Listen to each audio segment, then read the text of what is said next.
దాదాపు 2 సంవత్సరాల పాటు ప్రజలు ఇబ్బంది పడుతున్నటువంటి కరోనాని ఎదుర్కోవటం అనేది కూడా ఒక పాలసీ. దాని మీద ఏనాడు మేము ప్రచారం చేసుకోలేదు.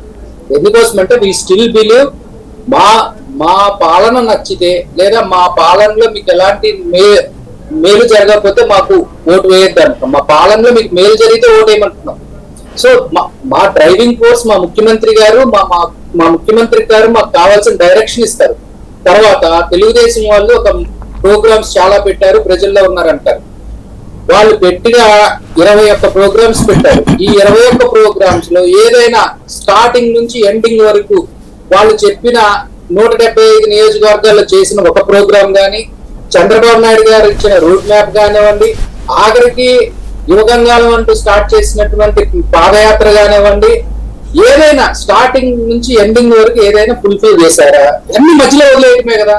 సో చిత్తశుద్ధి లేని శివ పూజలేరురా అని చెప్పి సామెతలు ఉన్నాయి, పోయమ్స్ ఉన్నాయి. సో అవన్నీ ప్రజలు గమనిస్తానే ఉన్నారు. మాకు కావాల్సింది ప్రజలు అల్టిమేట్ గా బెనిఫిషరీస్ ఎవరు, మనం తీసుకున్న స్కీమ్ కి బెనిఫిషరీస్ ఎవరు, మన స్కీమ్ సక్రమంగా జనాల్లోకి వెళ్తుందా లేదా, అది కదా మనకు కావాల్సింది. అక్కడ బ్యాక్లాగ్స్ ఉన్నాయా, ఏం చేయాలి, ఇది మోర్ ఇంపార్టెంట్. ప్రజల్లోనే 24 గంటలు ఉంటే గవర్నెన్స్ రన్ చేసేది ఎవరండి? తర్వాత అదే పట్టుకొని ప్రచారానికి ఇప్పుడు దోమలపై దండయాత్ర అని చెప్పి ఒక ప్రోగ్రామ్ చేశారు. దానివల్ల దోమలు చనిపోయినాయా? చనిపోలేదు కదా, దోమలు అంతం కాలేదు కదా, మళ్ళీ నెక్స్ట్ సీజన్ కి వచ్చినాయి. సో మనం ఈ నీట్ టు సెట్ ఎగ్జాంపుల్స్. మీకు ఇంకొక విషయం చెప్తాను. నవీన్ పట్నాయక్ గారు అని చెప్పి మన పక్క రాష్ట్ర ముఖ్యమంత్రి ఒక ఆయన ఉన్నారు.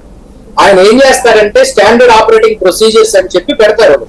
ఏదైనా ఒక విపత్కర పరిస్థితి వచ్చిందనుకోండి, లేదంటే ఒక స్కీమ్ డిజైన్ చేశారనుకోండి, ఎవరి రెస్పాన్సిబిలిటీ ఏంటి, ప్రిన్సిపల్ చీఫ్ సెక్రటరీ ఏం చేయాలి, డీజీపీ ఏం చేయాలి, డిస్ట్రిక్ట్ కలెక్టర్ ఏం చేయాలి, ఆ సంబంధిత శాఖ కమిషనర్ ఏం చేయాలి, ఆ సంబంధిత శాఖ సెక్రటరీ ఏం చేయాలి, ఆ సంబంధిత శాఖ డిస్ట్రిక్ట్ అథారిటీస్ ఏం చేయాలి, వాళ్ళ ప్రోటోకాల్స్ ఏంటి, వాళ్ళు ఎంత డబ్బులు డ్రా చేసుకోవాలి, ఇదంతా ఒక స్టాండర్డ్ ఆపరేటింగ్ ప్రొసీజర్ పెట్టేశారు.